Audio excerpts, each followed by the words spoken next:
So hi everybody, we are live. Here you have Dr. Claire from Cognitive Sports Therapy, and we have Dave Jenkinson joining me today for a chat around men's mental health and I guess specifically about cycling, but we know generally that movement is good for mental health. Dave and I sort of, I guess, connected loosely around cycling in the sort of Cambridgeshire area. And Dave mentioned actually that he was very happy to chat about his mental health, which maybe we could even start with that, Dave, talking about a little bit to do with the stigma of mental health generally, and then even more so amongst men. What's your take on that about sort of stigma and being able to talk about it? Because you're quite open, but not everybody is. Yeah, it's been interesting through the course of my own kind of issues, because I'm quite open about it. I've spoken to numerous kind of friends and colleagues who've kind of gone, "Oh wow, yeah, that's really interesting, Dave. It's amazing that you're so open about it, because actually I'm having some problems too, you know." And then I find out numerous people are kind of on the same medication or whatever as me, antidepressants and so forth. And they would never have spoken about it. So I've been invited to like go to the pub, you know, for a drink and a chat with several people who, on the surface, you would just, well, kind of probably like me, you would look at me and go, he seems okay, and it's like, yeah, on the surface you can seem okay, and to a large extent I can still function perfectly fine, you know. But I have some issues, and it's been really refreshing to engage with other people, other male, you know, friends who would otherwise not have said anything, but did because I was happy to talk about the subject, which is really good. So maybe before we came on air, you were telling me a bit about your story, and I think the thing that I'd love you to kind of say again with people listening, I guess, is that experience of having had a panic attack, because I've heard this description, but not everyone is necessarily aware of how it feels to have a panic attack. And you said certainly you weren't aware that's what was happening to you at the time. Right. Tell me a little bit. Yeah. So it's a prolonged, sustained period of extreme stress at work. You know, first thing I was the first one in the morning, last one out in the evening, working really, really hard. And on a particular day, I guess my body just kind of said enough is enough. And I started feeling like I was having a kind of the heart attack or something. I felt dizzy. I felt sick. My fingers and sort of limbs were all tingly and strange, and I couldn't feel them properly. It felt like the blood wasn't flowing in me properly. Yeah. And I had no idea what was happening. I was short of breath. And my work kind of were worried about what was going on, so they called for an ambulance, which came to the office. And as soon as I kind of sat in the ambulance with the paramedics, they were like, "It's fine, honestly.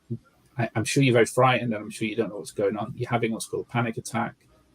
It's nothing to worry about. It's not as serious in terms of, well, sort of like a heart attack. Obviously, you know, you're not going to suddenly kind of like literally die, which actually is kind of words you need to hear when you're having one, because it's very frightening and you don't realize what's going on.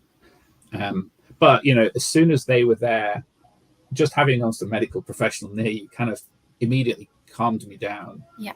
And then we were able to sort of get control of things and have a conversation about what was happening. And I've had that conversation with a lot of people. Is that sensation, because I think you actually said to me before, was that you felt like you were going to die, and just that, as you say, someone being able to reassure you that you're not is a massive thing. But you had a very clever paramedic who didn't just say that, did they? They talked to you about what you could be doing to maybe help. Yeah. So they basically said to me, look, you know, what kind of exercise are you doing, or do you do? And I said, well, in truth, you know, at this time, I'm working so many hours, and I have a young family, and I'm on call from work, so I have to have a mobile phone on 24/7, and I could get called for any sort of serious issues to deal with at work. Also, you can have children waking up at all times of the night and disturbing your sleep. So he basically said, what exercise are you doing? And I said, I'm not doing any exercise at all. And he said, okay, I really think that you should take up some kind of exercise. Is there anything that, you know, you used to enjoy when you did have time to exercise? And I said, well, yes, I used to love running and riding a bike. You know, they were kind of things I used to really, really enjoy. And you're right, they've just fallen by the wayside. he said, well, I strongly advise that you kind of revisit that. And so because I was signed off from work with stress for a number of weeks after that incident, it kind of gave me the time to kind of just ease myself into trying to start running. So just like really, really short distances and very slow, and kind of almost the walk, run kind of approach to just letting the blood start to flow and sort of feeling what that feels like. And then over time, that just built and built. And I got really excited and interested in doing lots of running and lots of cycling. And you were saying, because I guess this is a problem that often can come with running, is if you kind of, it starts to take its toll a little bit on your body, doesn't it? If you don't cross train, so often that is that step over onto cycling or something else that can happen that just takes the load off our sort of knees and hips, really. Yeah, I actually tried to, I had some friends who are into a running technique called pose running, where you kind of shift forward onto the mid to forefoot rather than heel striking. Yeah. And so I completely kind of threw away all my kind of big, chunky, padded trainers with cushioned heels and bought like what called zero flat, kind of almost racing style shoes, which to me at the time seemed really counterintuitive. Just like if I'm getting joint pains and shin splints and, you know, strains and aching knees, surely padding's what I want. But actually, it was really good. It took me a long time. In fact, I had to pretty much switch to running in a gym on a treadmill for like literally a year, just to slowly coach my muscles to retrain, because I tried to sort of launch myself into it too quickly and pretty much tore a hamstring because I was putting far too much weight on muscles that weren't ready for that, you know. But so I started to get injured, and then I had a good spell when I was really getting into the pose running, but I mean I kept getting older, probably getting heavier, and injuries just became a little bit kind of like, okay, this just keeps happening to me now. Whereas cycling, touch wood, I don't really get injured, I guess because there's not the impact, you know, you're just kind of pedaling, and I've managed to stay injury free for years. And so cycling is absolutely the thing I do now, and running is something that I really don't do. But like my daughter's quite likes running, and so sometimes when she's home from uni or whatever, I'll kind of go for a run with her, but it's more of a slow jog. But it's nice. But cycling's absolutely my thing now. And what about what's your take on, because actually you do quite a lot of cycling on your own with Swift, although you said that you like the outdoor cycling more to me. What's your take on with other people?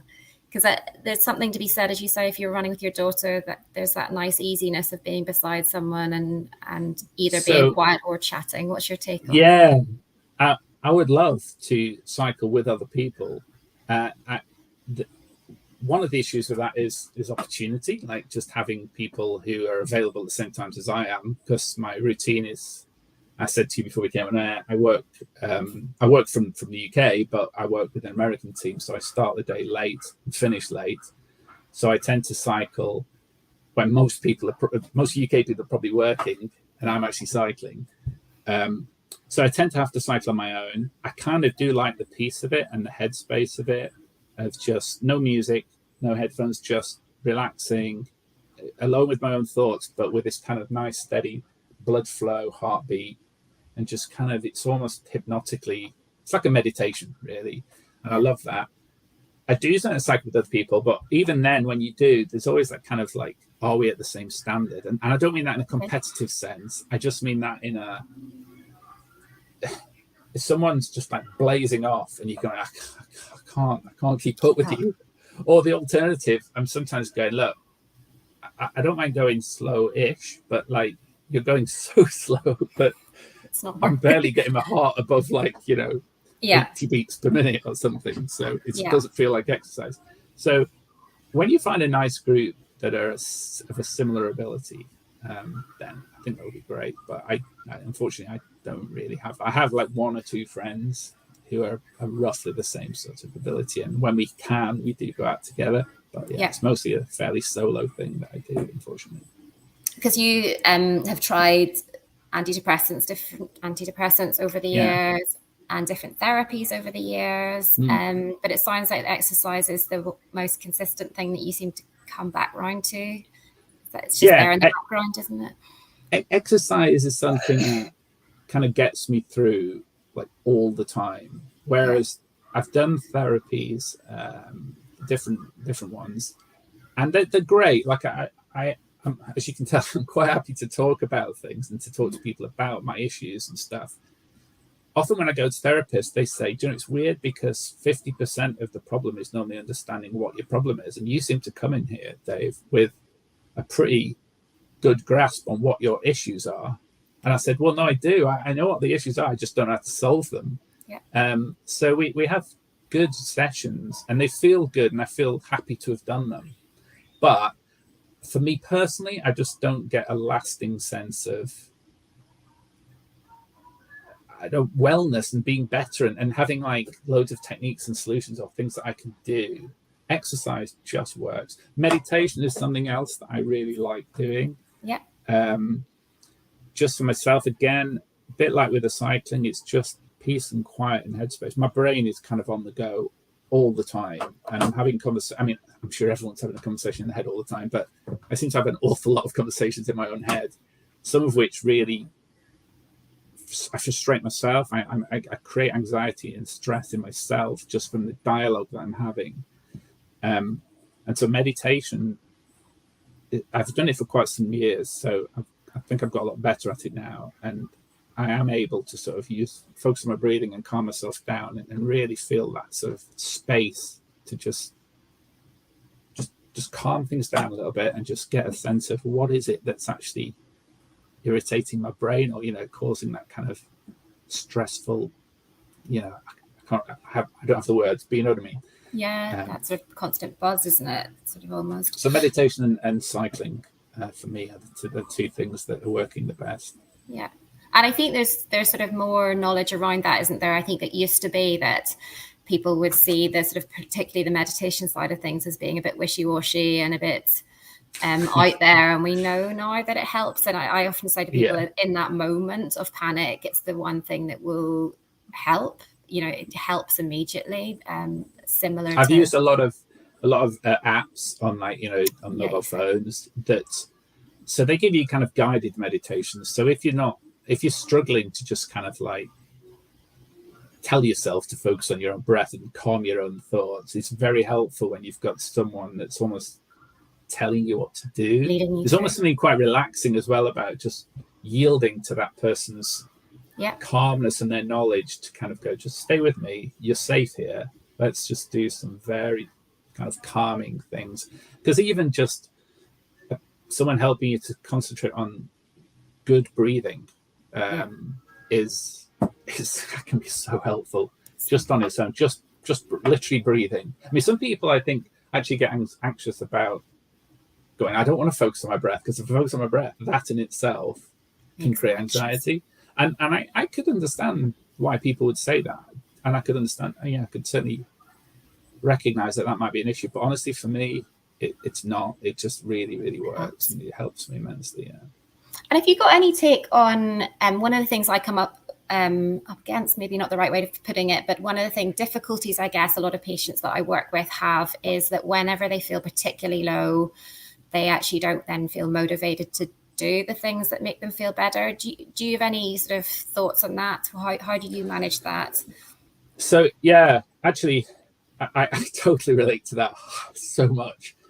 Actually, what I do for cycling, I've kind of done enough to know that I will feel better if I cycle. Now, what I would do in the situation where I feel pretty much exhausted is I would put my kind of cycling gear on and I would just get on my bike, probably on my indoor bike, because if it's not working, I can just kind of get off it and I'm already at home rather than having to cycle back home. But I would just cycle very slowly, very gently, just literally let the pedals down. I'm basically just going for a very slightly elevated heart rate. And it's enough because it still gets that blood flow going, gets that breathing just raised a little bit. And for me, the hypnotic repetition of just cycling, as I think I said to you, it's almost trance-like. It just puts me in this mode where I just think, the world's not so bad. Here I am, I'm just cycling along, and that's all I'm doing. I'm not trying to think about solving the world's problems. I'm just turning the pedals around and around, and it's quite gentle, and I can breathe very easily. And it's a very peaceful relaxing thing for me to do. That's brilliant. So is that almost just letting yourself start, putting no kind of big goals in front of yourself and just kind of seeing how it goes? And it sounds like you've already learnt the positivity, so that helps. You know, and hopefully maybe people listening to this might be able to kind of get that mindset as well, and just give it a try and see whether it helps. Yeah, you're right. I mean, it can be hard almost to get out of bed some days, but if you can, and as I said, having a permanent indoor bike set up, so I don't, you know, it's not, I don't have to go to the garage, take the wheel off, stick it on my bike trainer. It's just there and it's set up. Easy. All I have to do is walk next door, get on it, and pedal. And if I can force myself to do that on the worst days, I'm so grateful to myself that I did, and I feel so much better for it. Super. Thank you, Dave, for joining me today. We're up in time already. I said it was going to go really fast. We just kind of wanted to put it out there. Hopefully, maybe it might help some other men to come forward and talk a bit more about their mental health. Like what you're saying at the beginning of this, there's a lot of us that are struggling and maybe aren't aware, and, you know, opening up those conversations are so important. Thanks for joining me. And if anyone's got any questions, I always say at this point, feel free to message me afterwards. And hopefully today has helped you. I'm just going to sign up. Thanks, Dave. Sure. Bye-bye. Okay, great. Bye-bye.